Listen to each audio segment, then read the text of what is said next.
드림 공동체 가족 여러분, 안녕하세요. 함께 말씀을 나누고 또 교제하며 성장해 가는 이 가족의 시간에 오신 우리 드림 공동체 가족 여러분을 정말 환영하고 축복합니다.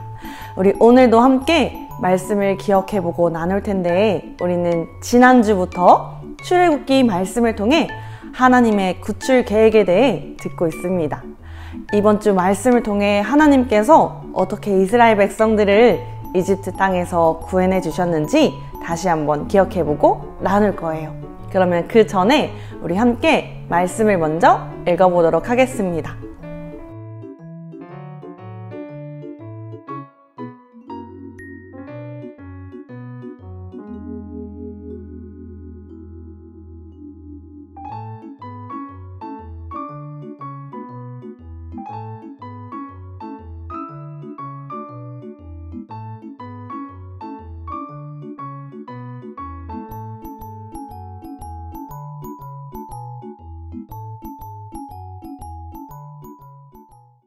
드림 공동체 가족 여러분, 지난주에 하나님께서는 이스라엘 백성들을 위해 모세와 아론을 세우셨어요.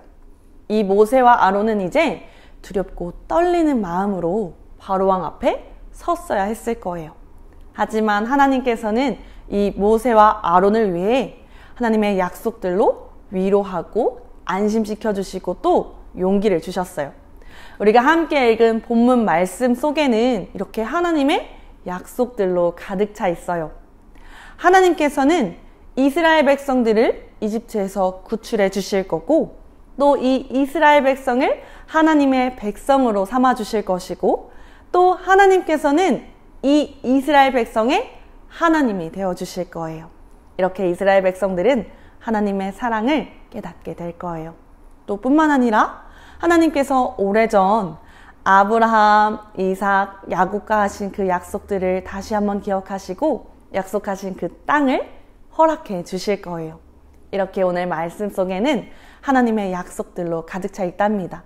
이 약속들로 용기를 얻은 모세와 아론은 바로왕 앞에 찾아가게 됩니다. 하지만 문제가 생겼어요. 이 바로왕이 쉽게 이스라엘 백성들을 보내주지 않았다는 것이죠. 안 돼! 나는 이스라엘 백성들을 보내줄 수 없어! 하고 말이에요. 그래서 하나님께서는 이집트 땅에 10가지나 되는 재앙을 내리기로 하셨어요. 나일 강물이 피로 변하기도 하고, 온 땅에 개구리와 파리떼가 나타나기도 하고, 또 동물들이 모두 죽게 되었어요. 그런데 사실 이것은 이집트 신들에 대한 하나님의 심판이었어요. 하나님께서 자기의 영광을 드러내 보이신 일이었죠. 이렇게 하나님은 이집트의 신들을 완전히 무너뜨리셨어요. 이렇게 하나님은 재앙을 통해 이집트 사람들에게 자신이 오직 한 분, 진짜 하나님이심을 드러내 보이셨어요. 그리고는 마침내 이집트에는 하나님의 재앙이 가득했죠. 마지막 재앙이 임했을 때 결국 바로왕이 이렇게 대답했어요. 너희는 당장 이집트에서 떠나 너희의 하나님 여호와를 예배하라. 이렇게 이스라엘 백성은 하나님의 계획대로 이집트를 탈출할 수 있었답니다. 드림 공동체 가족 여러분, 하나님께서는 이렇게 자신이 진짜 하나님, 오직 한 분이신 하나님이심을 10가지 재앙을 통해 이집트 사람들에게 보여주셨어요. 그리고 자신의 계획대로 이스라엘 백성들을 이집트에서 구해내셨지요. 이렇게 하나님은 자신의 계획을 이루어 가시는 분이시랍니다.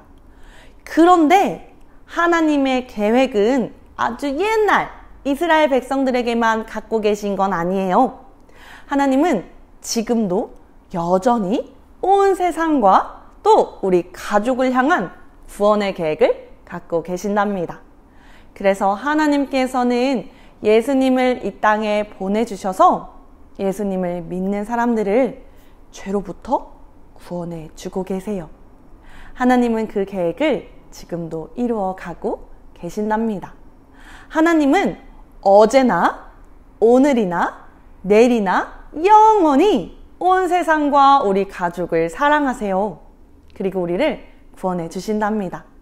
그러니 우리 드림 공동체 가족 여러분, 우리를 사랑하시고 우리를 구원해 주시는 하나님, 또 이 땅에 오셔서 우리와 함께 하시는 그 예수님을 믿고 따르며 예배하는 드림 공동체 가족 여러분이 되기를 축복합니다. 그럼 우리 들은 말씀을 기억하며 가족들과 함께 이야기 나눠볼까요?